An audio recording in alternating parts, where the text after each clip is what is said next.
Assalamualaikum warahmatullahi wabarakatuh. Alhamdulillah para pemirsa, kita masih diberikan Allah kesempatan hidup dan memasuki hari ke-13 bulan Ramadan, bulan yang suci penuh dengan kemuliaan, cinta, ampunan dan keberkahan.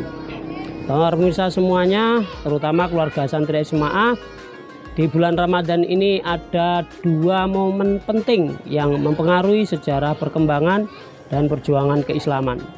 Yaitu yang pertama, ada peristiwa dari duka, yaitu wafatnya Ibu Sayyidah Khadijah istri Rasulullah Muhammad SAW, di mana peristiwa itu berlangsung pada bulan Ramadan.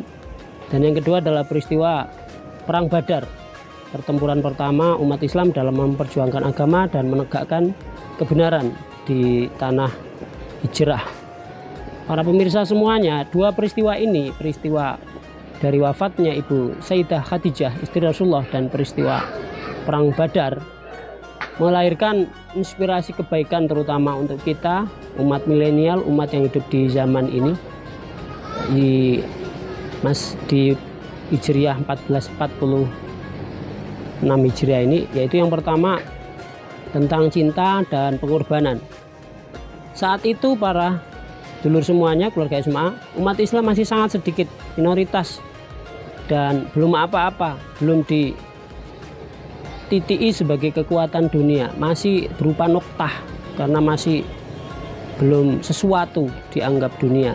Tetapi para pemirsa, contohnya pada peristiwa Perang Badar, saat itu dari segi jumlah, dari segi pengalaman, dari segi kekuatan persenjataan, hitungan logikanya kalah. Tapi karena Ramadan dan tentu saja yang paling penting pertolongan Tuhan, menang dengan segala pengorbanannya.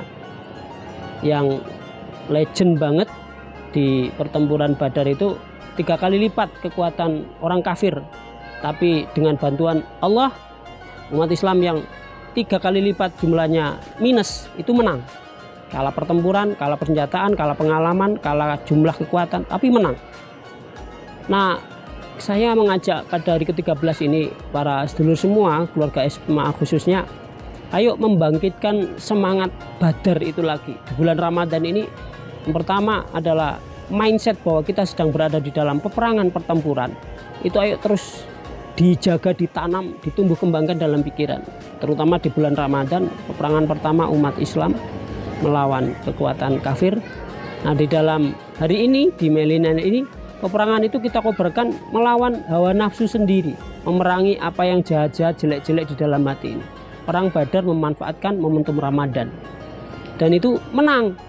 Para pemirsa, hari ini kita mungkin hidup dalam sistem digital dajjal, seolah-olah kita kalah jumlah, kalah teknologi, kalah pengalaman, kalah kekuatan. Tapi memanfaatkan Ramadan dan semangat Badar tadi bisa ternyata dengan izin Tuhan tentu saja. Nah, maka saya ngajak para pemirsa, keluarga SMA khususnya, ayo membangkitkan semangat pertempuran, mengobarkan peperangan, tetapi peperangan dengan diri sendiri, yaitu jihadatun nafsi, memerangi setan-setan, jin, iblis, sekutunya, Ya'juj Ma'juj, Harut Marut, yang terus menyerang sampai hari ini. Sejak Islam pertama kali dikumandangkan oleh Nabi sampai hari ini terus. Nah, setidaknya para pemirsa di hari ke-13 ini, ayo merasakan iklim peperangan yang terus malah digalakkan oleh setan. Nah, sementara kelemahan kita umat Islam khususnya tidak merasa sedang berperang, merasa sudah menang. Mungkin misalnya di Indonesia kita secara kuantitasnya jumlah berlimpah, bahkan mayoritas, tapi lemas. Kondisi hari ini umat Islam kalah, secara apapun kalah, malah menjadi bancaan, menjadi objek jajahan, menjadi target eksplorasi habis-habisan. Nah, ini kenapa? Karena menurut saya di dalam Ramadan ini kita kurang dalam menggalakkan semangat pertempuran dan mengobarkan peperangan tadi.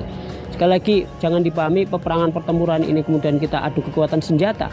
Tapi paling penting muhasabahnya untuk diri kita umat Islam Indonesia, ayo memerangi hal-hal jelek di dalam diri kita ini dengan memanfaatkan semangat kobar peperangan Badar itu. Nah, yang kedua, para pemirsa, kenapa saat itu umat Islam menang meskipun secara jumlah kalah? Karena ada cinta, ada mahabbah. Bagaimana kalau sudah cinta, tentu saja pengorbanan akan ditempuh semua. Contohnya Ibu Sayyidah Khadijah mencintai agama ideologi Islam ini, selain memang mencintai Nabi sebagai pemandu ideologi.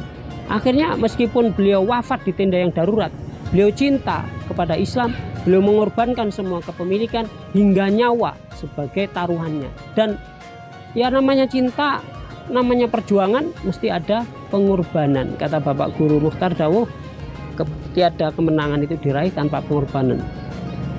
Pengorbanan hanya bisa diraih dengan rasa cinta.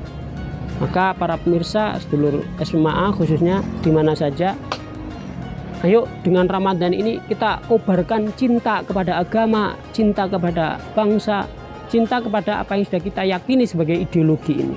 Nanti dengan tumbuh cinta itu, halangan-halangan, kemanjaan-kemanjaan, sampai kita kemudian menggampang-gampangkan rukhsah, fidyah dan seterusnya yang hari ini menggejala lagi, itu hilang, kita terabas. Karena apa? Cinta dan pengorbanan. Ramadan ini bulan penuh cinta, bulan perjuangan, bulan kemuliaan, harus kita tegakkan, kita buktikan. Sebagaimana kita misalnya perjuangan pada perang-perang dulu, itu ada satu kisah bagaimana sahabat Rasulullah diserahi sebuah panji, sebuah pataka, sebuah bendera kehormatan Islam. Begitu tangan kena pedang, putus lengan sampai didekap, begitu dua-duanya tangan putus diapit pakai dada, sampai kemudian ketika tubuh rebah ke tanah, ada lagi yang mengambil bendera panji Islam tadi. Nah, seperti itu pula para pemirsa, kalau kita ini punya cinta kepada agama dan kemudian dilandasi perjuangan, maka akan ada namanya pengorbanan. Nah, mari kita kembangkan itu sebagai jalan menuju kesempurnaan Islam ini, terutama di bulan Ramadan ini. Ayo mengorbankan cinta kepada agama, cinta mengamalkan pesan-pesan Ramadan, dan tentu saja itu butuh perjuangan. Semoga dengan itu kita bisa mencapai puasa sesungguhnya, yaitu menahan perasaan keduniawian dan memenangkan kemuliaan insan. Cinta dan pengorbanan, itulah agama Islam bisa akan kembali dimenangkan, menuju marwahnya, menuju mula kembali agama ini hadir di bumi. Demikian, semangat dan tetap ikhlas antusias di hari ke-13. Semoga puasa kita diterima dan selamat berbuka puasa. Semoga kita semua senantiasa diberikan sehat, ruhiyat dan jasad, dan mendapat pahala syafaat dunia akhirat. Subhanakallahumma wa bihamdika, nasyhadu an la ilaha illa anta, nastaghfiruka wa natubu ilaik. Wassalamualaikum warahmatullahi wabarakatuh.